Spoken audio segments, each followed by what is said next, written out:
விஜய் வந்து படத்தில் 100 பேரை அடிப்பார், 10 பேரை தூக்கி போட்டு மிதிப்பார். உண்மையிலே அவருக்கு திராணி இருந்தால், தைரியம் இருந்தால் நயனா நாகேந்திரன் மேலே கை வைக்க சொல்லுங்கள் பார்க்கலாம். திரிஷாவை பற்றி பேசினா தனி மனிதர் திரிஷாவை பற்றி பேசுறதா தான் எடுக்கணுமே தவிர பெண் குலத்தையும் அசிங்கப்படுத்திட்டாங்கன்னு சொல்ல முடியாது. நான் தைரியம் இருந்தால் அவர் நயனா நாகேந்திரன் திருநெல்வேலிக்காரர், திருநெல்வேலியிலேருந்து சென்னைக்கு கூப்பிட்டு வந்து அரெஸ்ட் பண்ணுங்க பார்க்கலாம். அந்த இடத்துல அப்பா பக்கத்தில் உட்கார வைக்கணும்னும் போது அது வந்து அரசாங்கத்தோட உயர் அதிகாரிகள், ஏன் சீஃப் செக்ரட்டரியே முடிவு பண்ணணும். சீஃப் செக்ரட்டரிக்கு திரிஷா இந்த இடத்த உட்காரணுன்றது அனுமதி யார் கொடுத்துருப்பா, கட்டளை யார் பிறப்பித்திருப்பான்றது மக்களே முடிவு பண்ணிடுவோம்.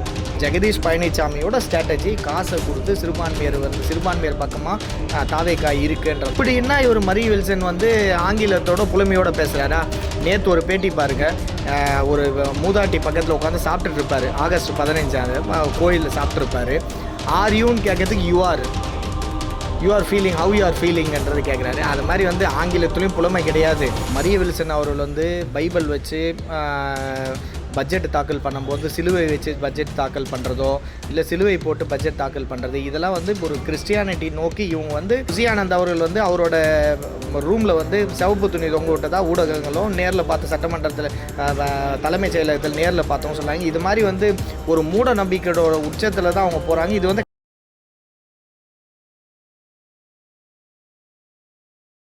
முதல்ல இந்த இஷ்யூவில் ஏன் நடவடிக்கை இல்லைன்றதை பார்க்கறதுக்கு முன்னாடி எந்த இஷ்யூவுக்கு நடவடிக்கை எடுத்திருக்காங்கன்னு பார்க்கணும். விஜய் எந்த இஷ்யூவுக்கு பேசியிருக்காருன்றது பார்க்கணும். விஜய் எந்த இஷ்யூவுக்கு நடவடிக்கை எடுத்திருக்காரு, விஜய் எந்த விஷயத்துக்கு தீர்வு கண்டிருக்காருன்றது பார்க்கணும்.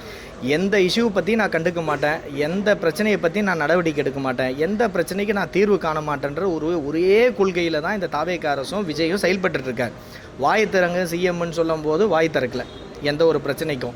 திராவிட முன்னேற்ற கழகத்தோட ஆட்சியும் முன்னாள் ஆட்சியும் திராவிட முன்னேற்ற கழகத்தோட தலைவர்கள் பற்றியோ திராவிட முன்னேற்ற கழகத்தோட குடும்பத்தை பற்றியும் வாய் தரங்கன்னா நல்லா திறப்பார். அதுவும் என்ன ஸ்கிரிப்ட் எழுதி தராங்களோ டேரக்டர் இன்னும் ஆக்டராக தான் அவர் செயல்பட்டுருக்காருன்னு தான் கருத்து. இப்போ நீங்கள் வந்து விஜய்கிட்ட வந்து இந்த குறைந்தபட்சம் இந்த நடவடிக்கை, இந்த குறைந்தபட்சமான செயல், இந்த குறைந்தபட்சமான தீர்வு காண்றதெல்லாம் நீங்கள் எதிர்பார்க்குறது தவறானது. செயல்படுறதுக்கு கால அவகாசன்றது வந்து நீங்கள் பிரச்சாரம் பண்ணும்போது விஜய் அந்த கால அவகாசம் கொடுங்க, நான் சீர் பண்ணுறது, நான் புதுசாக வரப்போகிறேன் ஆட்சிக்கு, நான் வந்து இன்னும் I have to learn the ப்ராசஸ்ன்ட்டு கேட்டிருந்தா பரவாயில்ல. நம்ம வந்தவுடனே எதுக்குமே காம்ப்ரமைஸ் இல்லை. பதவி ஏற்றுனு அது சொல்லியிருக்கலாமே.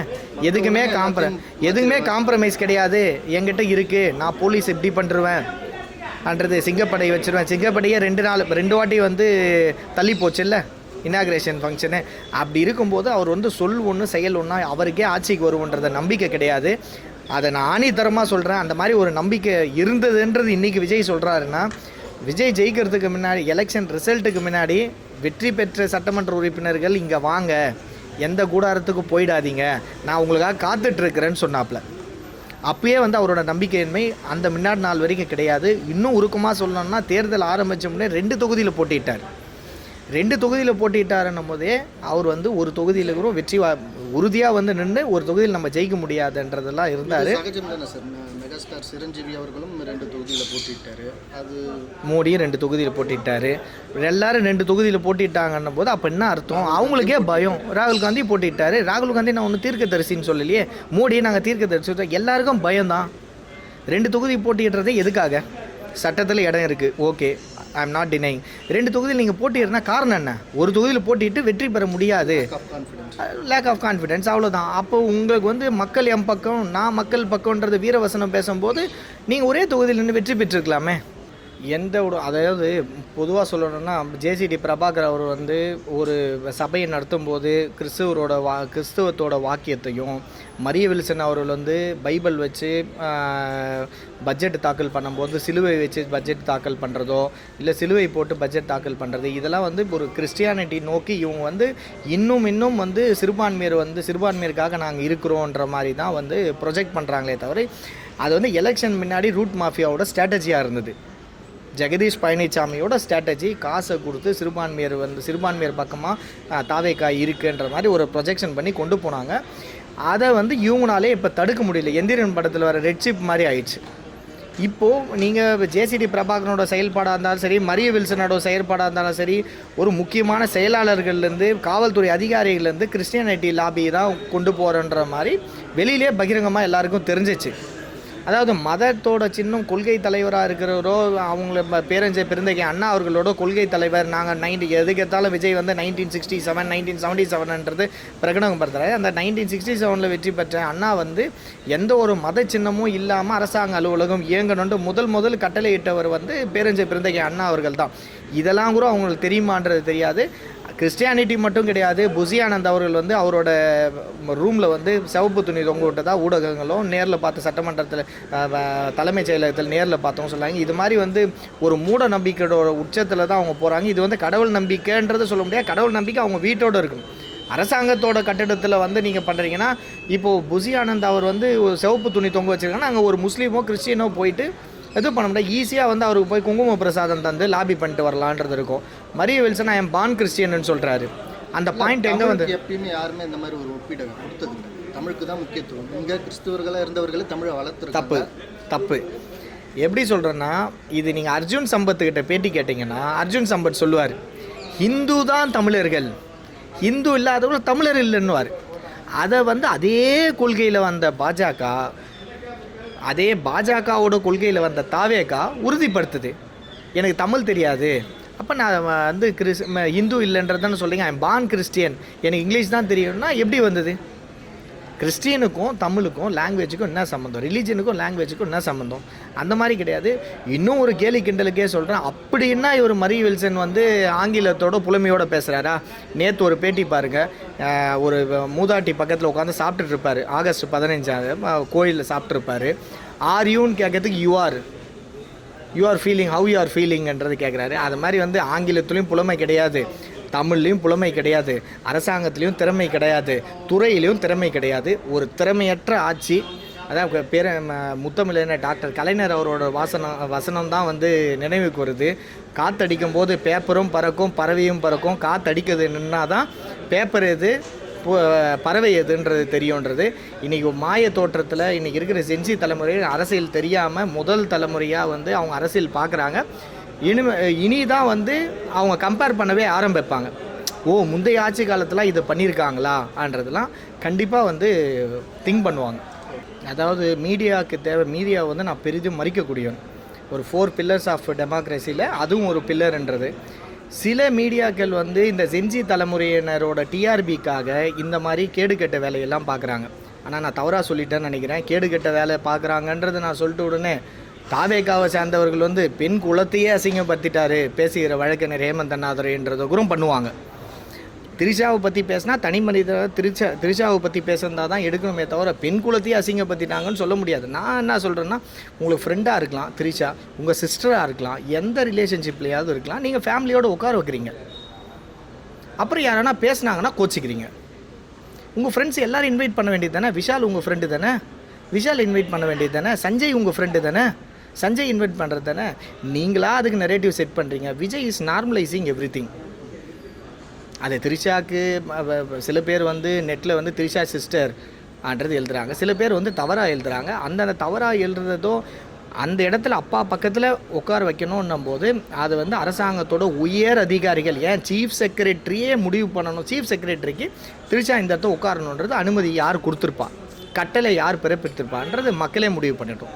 இல்லை, தமிழ்நாட்டில் கடந்த 100 நாட்களாக ஊழல், போதைப் பொருள், வரி உயர்வு எல்லாமே நடந்துகிட்ருக்கு. முதல்ல அவர் தான் அதை திருத்தணும். இது ஊழல் நடக்குன்னா இதுக்கு முன்னாடி என்ன நடந்துச்சுன்னு அவர் சொல்லணும். மொட்டத்தனையாக ஊழல் நடந்துச்சுன்னா இப்போ எங்கேயுமே திராவிட முன்னேற்ற கழகம் 5 வருஷம் ஆட்சி பண்ணோம். எங்கள் மினிஸ்டர்ஸ் மேலே என்ன ஊழல் வழக்கு அவங்களால பதியப்பட்டுச்சு? ஒரு ஊழல் வழக்க சொல்லுங்கள். ஒரு ஊழல் வழக்கில் நாங்கள் தண்டனைப்பட்டால் சொல்லுங்கள். எல்லாமே வந்து அசம்ஷனில் தான். இப்படி நடந்திருக்கலாமோ பண்ணியிருக்கலாமோ அப்படின்னு. இந்த 2Gன்னு ஒன்று வந்துச்சு. எங்களுடைய துணை பொதுச் செயலாளர் முன்னாள் மத்திய அமைச்சர் மேலே ஒரு மிகப்பெரிய குற்றச்சாட்டு வச்சாங்க. நான் அவர் நேராக போய் சந்தித்து அதில் விடுதலை வாங்கியிருக்காரு. அதனால் இது வந்து மக்களை திசை திருப்பதற்கு, ரீல்ஸ் எடுக்கிறதுக்கு தான் இந்த ஊழல் குற்றச்சாட்டு எல்லாமே. இவருடைய ஆட்சியில் இந்த 100 நாளில் நடந்த ஊழலை இவங்க மினிஸ்டரை வச்சு அதை சரி பண்ண சொல்லணும். அவங்க அதை சரி பண்ணணும். எங்கள் மேலே ஊழல் குற்றச்சாட்டு அவர் எதன்னு சொல்லணும். அப்போ ஒரு நாளைக்கு 1000 கோடி அப்படின்ற கணக்கில் 100 நாளில் 1 லட்சம் கோடி ஈர்த்திருக்கோம் முதலீட்டுகளை அப்படின்னு சொல்லி தாவேகா தரப்பு. இல்லை சார், அந்த முதலீட்டு தான், அந்த முதலீட்டு கூட்டத்தை பற்றி நீங்கள் எல்லாம் பத்திரிகையாளர்கள் உங்களை கூப்பிட்டாங்களா? உங்களை யாரையும் கூப்பிடல. பொதுமக்களை கூப்பிட்டாங்களா? கூப்பிடல. எந்த செக்ரட்டரி போனார், எந்த செக்ரட்டரி போகல. சரி இவ்வளோ பேர் வந்தாங்களா, இந்த கூட்டத்தை காமிச்சாங்களா, அது கூட்டத்தை காமிக்கலை. ஒரு 5 ஸ்டார் ஹோட்டலில் ஒரு ஸ்டேஜ், பின்னாடி ஒரு பேனர், அவர் வந்தார், பின்னாடி இருந்து கொடுத்துட்டு போயிருக்கலாம்ல. அப்போ எப்படி ஒரு முதலீட்டை எப்படி ஈர்த்தோன்னு, சரி இதை ஈர்த்தோன்னு சொல்லிங்களே. ஏற்கனவே அந்த அம்மா அவங்க தொழில்துறை மந்திரி போய் பார்த்துட்டு வந்தாங்கல்ல, எத்தனை இடத்துல அடிக்கல் நாட்டியிருக்காங்க, எத்தனை இடத்துல பில்டிங் வேலை நடந்துகிட்ருக்கு, எந்த ப்ராசஸ் எந்த வேலைகள் தொடர்ச்சியாக நடந்துகிட்ருக்குன்னு அவங்க சொல்லட்டும். எதுவுமே சொல்லலையே. எல்லாமே அப்படியே அவங்க இப்போ காமிக்கிறது கூட எங்களுடைய ஆட்சியில் எங்களுடைய தொழில்துறை மந்திரி பல்வேறு நாடுகளுக்கு சென்று பல்வேறு நிறுவனங்களை சந்தித்து கொண்டு வந்த திட்டங்கள் தான். 100 நாளில் இவங்களுக்கே என்னென்னு அந்த துறையை பற்றி என்னென்னு தெரியலை. முதலமைச்சரை பற்றி தெரியலை. இவங்க 100 நாளில் எப்படி போய் ஈர்த்துட்டு வந்தாங்க அப்படிங்கிறது ஒரு மிகப்பெரிய கேள்விக்குரிய. அந்த விடையை உங்கள்கிட்டே விட்டுதேன். திமுக செஞ்சதை தான் இவங்க அறுவடை பண்ணுறாங்கன்றீங்க. அதில் என்ன மாற்றமே கிடையாது. ஓகே, இதுக்கு அதாவது விஜய் அவர்கள் வந்து கட்சி தொடங்கி அரசியல் பண்ணும்போது என்ன சொன்னார்னா, எந்த ஒரு லா அண்ட் ஆர்டர் இஷ்யூ வந்தாலுமே டிஎம்கே தான் காரணம், டைரெக்டாக முந்தைய முதல்வர் ஸ்டாலின் தான் காரணம் அப்படின்ற மாதிரி சொல்லிட்டு இருந்தார். அண்மையில் கோயம்புத்தூரில் ஒரு கல்லூரி மாணவர் வந்து படுகொலை செய்யப்படுறார். இப்போ திருவெற்றூர் பகுதியில் ஒருவர் வந்து கொலை செய்யப்படுறாரு. இதுக்கு பொறுப்பேற்காமல் அதை திசை திருப்புற மாதிரி, அது கோஷ்டி முதல்ன்ற மாதிரி அதை இது பண்ணுறாங்க. சார், இந்த ஆட்சி வந்ததுலேருந்து எது கெட்டது நடந்தாலும் திராவிட முன்னேற்ற கழகம், எங்களுடைய கழக தலைவர், எங்களுடைய பழைய ஆட்சி, எது நல்லது நடந்தாலும் இப்போ வந்து தொழில்துறை சொல்லுறீங்களா, அந்த தொழில்துறையில் போய் இவ்வளோ முதலீட்டு எடுத்துகிட்டு வந்தால் அது தாவாக்கு அரசு பண்ணிவிட்டு கஞ்சா அடிச்சுட்டு ஒரு 2 கல்லூரி மாணவர்கள் சண்டை போட்டு கொலை பண்ணால் இதுக்கு முந்தின அரசு காரணம். இது எப்படி நம்ம எப்படி ஒத்துக்கிட முடியும்? நாங்கள் ஆட்சி விட்டு வந்து 100 நாள் ஆகிட்டு. என்னுடைய கழகத்தில் 6 மாதம் நம்ம இதை வாட்ச் பண்ணுவோம்னு சொல்லியிருக்கிறேன். நாங்கள் அமைதியாக பொறுமையாக வாட்ச் பண்ணிகிட்டு இருக்கோம். சாதகத்தை அவங்க எடுத்துக்கிறாங்க, பாதகத்தை கண்டிப்பாக அதில் என்ன மாற்றம் இருக்குது. இல்லை அதில் இங்கே பாருங்க, அவர் உண்மையிலே விஜய் வந்து படத்தில் 100 பேரை அடிப்பார், 10 பேரை தூக்கி போட்டு மிதிப்பார். உண்மையிலே அவருக்கு திராணி இருந்தால், தைரியம் இருந்தால் நயனா நாகேந்திரன் மேலே கை வைக்க சொல்லுங்கள் பார்க்கலாம். பிஜேபி இவரை ஓட விட்டு விரட்டிடுவாங்க. மத்திய அரசு இவரை அவ்வளோதான், இவரை காலி பண்ணிடுவாங்க பயத்தில் அவர் எதுவுமே செய்யாமல் இருக்கார். எங்களுடைய அமைச்சர் என்ன சொல்கிறாருன்னா, பாஜகவும் திமுகவும் கூட்டு, அதனால தான் இப்படி பேசுகிறாங்க அவங்க. சார் அதான சார் அவங்களுக்கு தெரிஞ்ச சரி நாங்கள் கூட்டு இல்லையோ சார், அது அடுத்தது சார், அது இருக்கட்டும். அவர் பேசினார்ல, எங்களுடைய இளந்தலைவர், இளைஞரணி செயலாளர் ஒரே ஒரு வார்த்தை அவர் பேசலை, அதுக்கு ஒரு ரியாக்ஷன் பண்ணார். அதுக்கு நீங்கள் அரெஸ்ட் பண்ணி எங்களை ரோட் ஷோவாக கூப்பிட்டு போனீங்கல்ல. தைரியம் இருந்தால் அவர் நயனா நாகேந்திரன் திருநெல்வேலியிலேருந்து சென்னைக்கு கூப்பிட்டு வந்து அரெஸ்ட் பண்ணுங்க பார்க்கலாம். அது தைரியம் விஜய்க்கோ இல்லை அங்கே இருக்க மினிஸ்டருக்கோ இருந்தால் அவங்களை அரெஸ்ட் பண்ண சொல்லுங்கள்.